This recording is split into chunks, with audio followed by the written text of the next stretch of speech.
Salam Bapak Ibu, Saudara-saudari, para kaula muda yang dikasihi dalam Yesus Kristus Tuhan kita.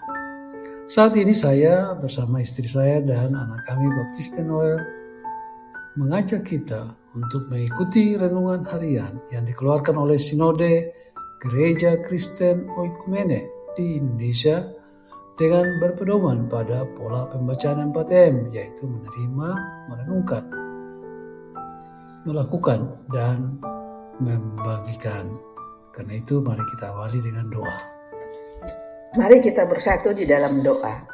Bapa kami yang ada di dalam surga, pagi ini kami mau merenungkan firman-Mu.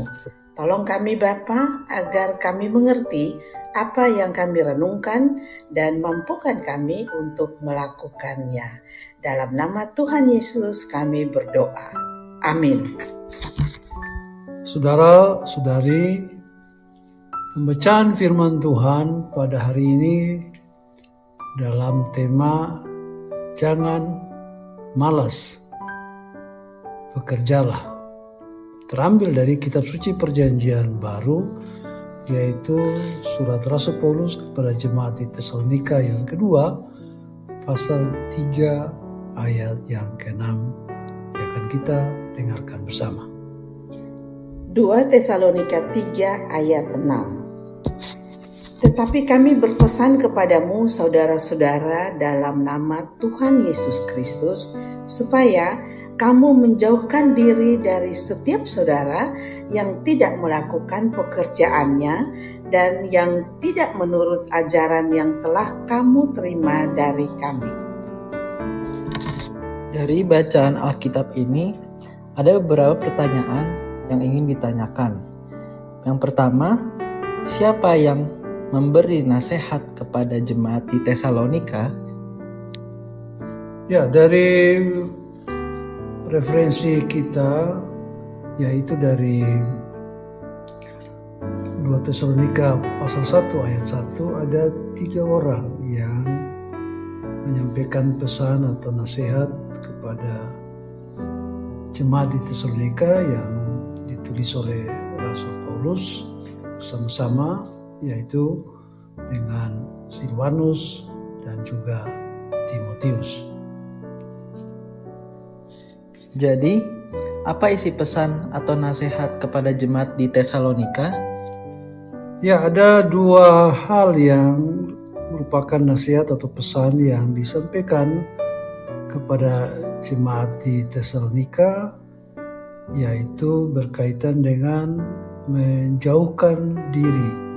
Jemaat-jemaat yang ada di Tesalonika menjauhkan diri dari orang-orang atau sesama yang tidak mau bekerja atau malas untuk bekerja, dan yang kedua adalah menjauhkan diri dari mereka yang tidak mempertahankan atau tidak menjunjung tinggi ajaran atau tradisi yang sudah diberikan oleh Rasul Paulus dan teman-temannya kepada jemaat di Tesalonika. Nah, itu 2 inti pesan yang harus kita kembangkan atau kita lihat bersama, yaitu yang pertama tadi berkaitan dengan disiplin.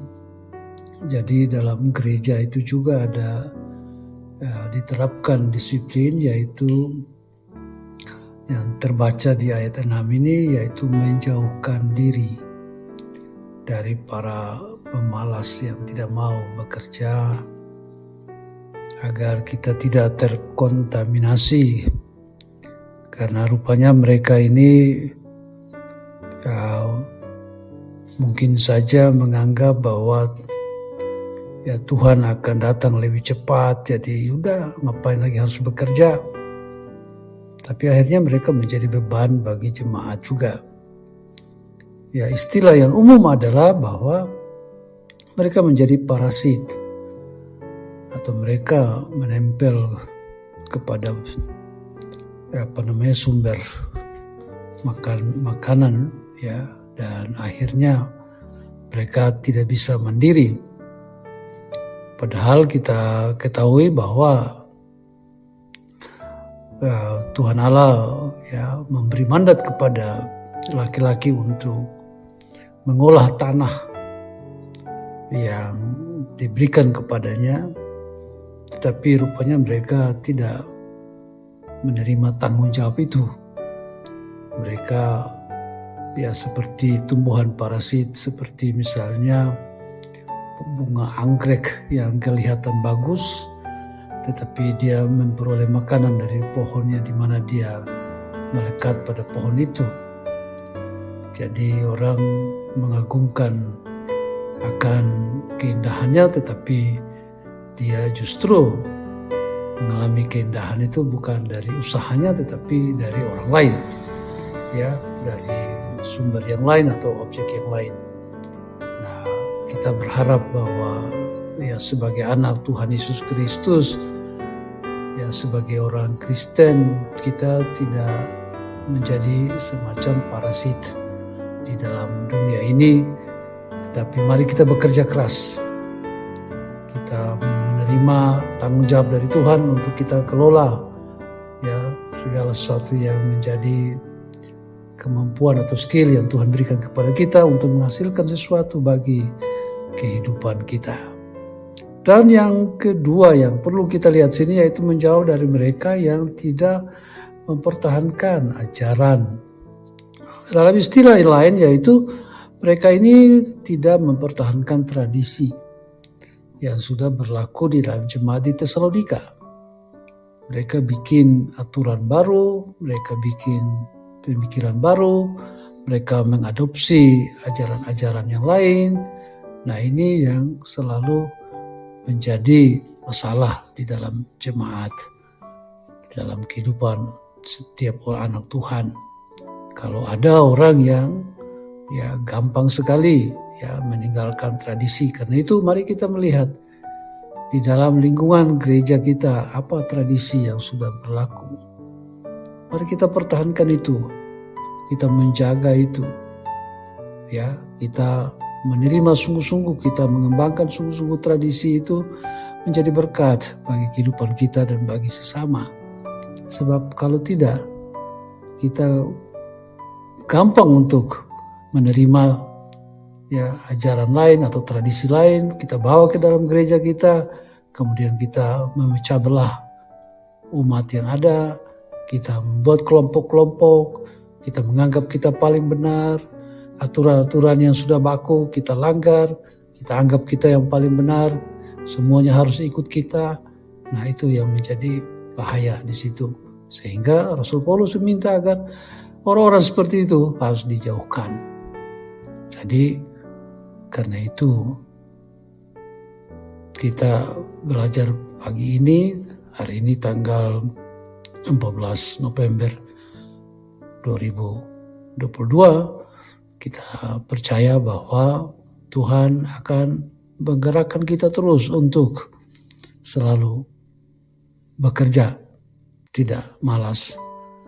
Kita bahkan tetap mempertahankan nilai-nilai tradisi yang ada di GKO untuk kita kembangkan dan kita pakai untuk kemuliaan Tuhan.